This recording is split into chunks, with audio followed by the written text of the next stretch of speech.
A Chinese startup just told the world it will build 5 nanometer class chips by 2029 without ever touching an EUV machine. That is the machine Washington spent a decade making sure China could never buy. The entire export control strategy rests on one assumption: that there is no path to advanced chips except through extreme ultraviolet lithography. And on July 10th in Shanghai, a company most people have never heard of quietly opened a production line designed to prove that assumption wrong. Not with a paper, not with a lab demo, with a factory. And stay with me, because this is not really a story about one company or one deadline. It is a story about whether the future of computing is decided by who controls the light or by who masters the atoms.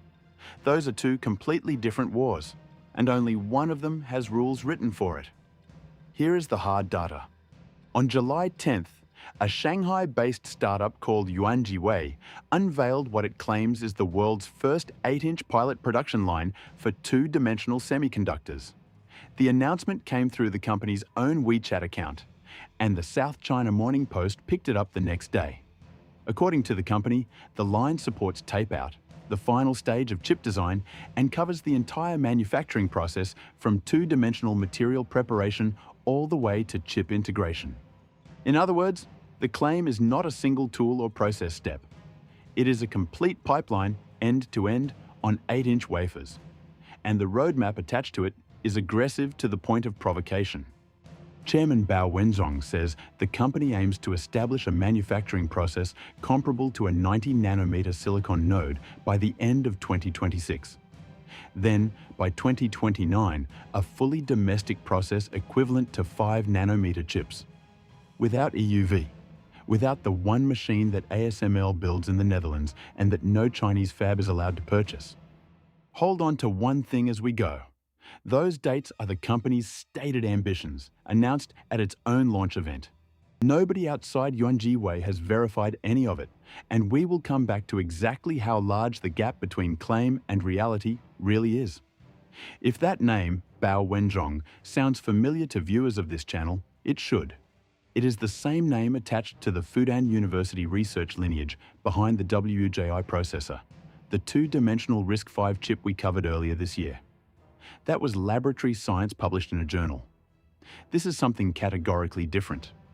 The company itself framed the launch as the moment China's two-dimensional semiconductor technology moves from laboratory research to engineering validation and industrial production.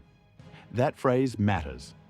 Lab to fab is the graveyard where most exotic semiconductor technologies die. Yuanjiwei is publicly betting it can cross it. To understand why this announcement is a genuine strategic move and not just noise, you need to see the chip industry as a contest between two philosophies. The first philosophy says progress comes from geometry. Shrink the transistor sideways, pack more of them onto the wafer, and accept that drawing ever smaller features requires ever more exotic light. That philosophy leads directly to EUV lithography, a machine so difficult to build that exactly one company on Earth makes it, which is precisely what made it the perfect choke point. The second philosophy says progress comes from the material itself. Stop obsessing over how small you can draw and change what you are drawing on. Two-dimensional semiconductors are the purest expression of that second philosophy. Materials like molybdenum disulfide can form crystal sheets only an atom to a few atoms thick. When your channel material is that thin, electrons are confined so tightly that the transistor can behave extremely well even when its other dimensions are comparatively relaxed. The argument, and I want to stress that it is the industry's argument and not yet a proven production reality, is that atomic thickness buys you performance that silicon can only reach through brutal lateral shrinking. If the material does the work, the lithography does not have to. That is the entire logic of a 5-nanometer equivalent without EUV. Equivalent performance, not equivalent geometry. And there is a second property that makes this more than a lithography workaround. Two-dimensional semiconductors have ultra-low leakage. Current does not seep out of the channel the way it does in silicon at small scales. Reporting from Star Market Daily, relayed through TrendForce, spells out what that unlocks. dramatically reduced refresh power for memory, which matters enormously for edge devices running on batteries, combined with three-dimensional stacking, a path to gradually growing DRAM capacity. And beyond memory, unique advantages for radio frequency analog circuits, radiation-hardened communications, and even brain-computer interfaces. The company also plans heterogeneous integration, bonding two-dimensional chips with conventional silicon through advanced packaging, working toward 2.5D and quasi-3D designs. This is not positioned as a silicon killer. It is positioned as a new layer of the stack. Now, some honesty. Everything I have just described comes from the company's own announcement and Chinese state-adjacent business media. There is no independent verification that this line performs as claimed, and the numbers themselves tell you exactly where reality currently sits. Alongside the launch, Yuanjiwei released version 0.1 of its process design kit. That kit is for a 500 nanometer process. 500. That is a node the silicon industry passed in the mid-1990s.